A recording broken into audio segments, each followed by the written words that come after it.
Asylum seekers are not human beings. They are made from substances that all human beings are not made from.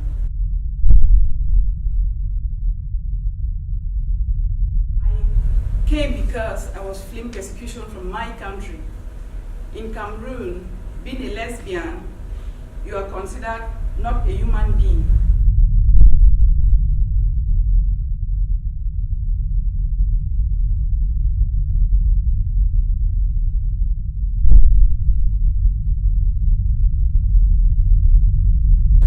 I came to the UK 2017 into the detention center. That's where the trauma and the mental health started.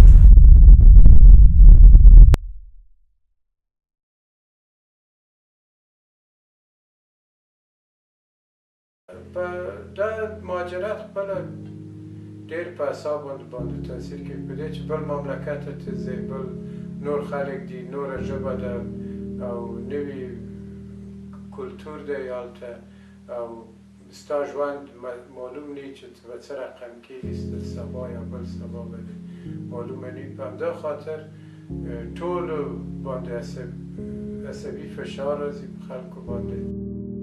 It had never really crossed my mind, but it's a real issue. That's kind of the other thing that really shocked me, was the mental health was quite horrific. You would imagine that it would be because of the conditions that they're living in, the stories that they've come from. They have literally nothing.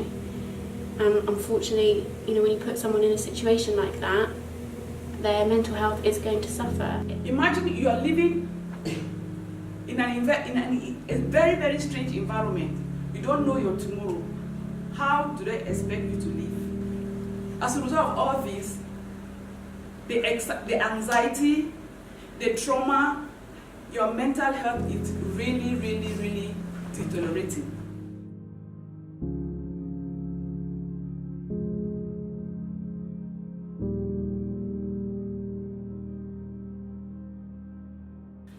If that continues for a long time, that's stress, and that has an ongoing impact on someone's mental health and maybe even their physical health as well.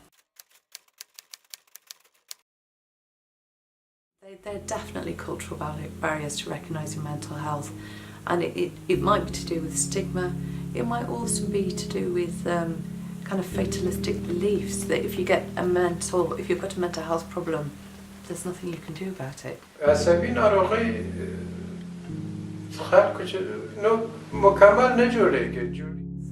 English is not our first language. When you walk in some doctors that you can't express yourself, my dear, the experience is a nightmare.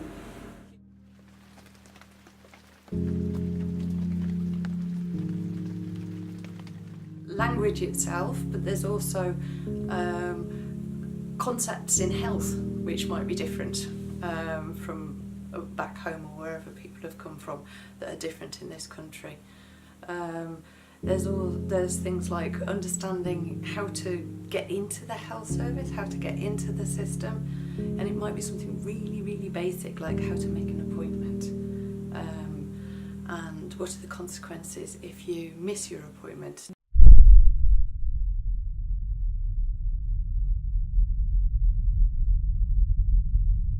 Public services are part of the whole hostile environment agenda. I know mental health is a bit of a muddy area when it comes to charging, because I don't think anybody how they would charge and whether they would charge. Certain areas are doing it in different ways. So, for example, I know in Coventry they are not withholding care if somebody can't pay. Whereas in Birmingham, I know that they are. So if you can't pay the upfront charge for a non-urgent procedure, they will withhold the treatment, even to children. Charging has definitely caused people to be deterred from accessing any kind of health care. People are scared that if they go to a doctor or if they go to an appointment, then they're going to get charged.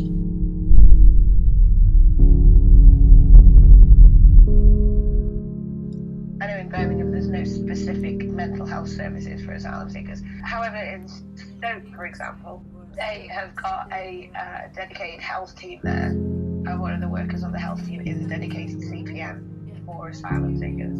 It's important to have that kind of point of contact because they will, first of all, understand the issues and the process people have to go through and the strains and difficulties that puts on them. They'll also have specialised knowledge, possibly around various different trauma that people might have gone through.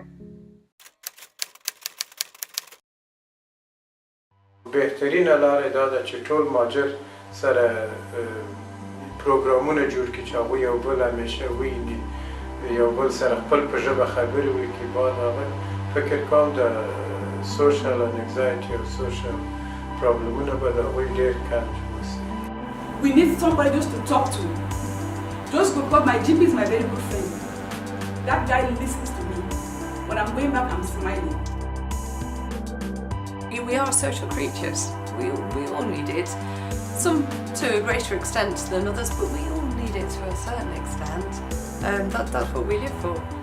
Although there are various organisations working with refugees and asylum seekers, our campaign is aimed towards integrating the aims of multiple organisations to improve the mental well-being of refugees and asylum seekers in Birmingham.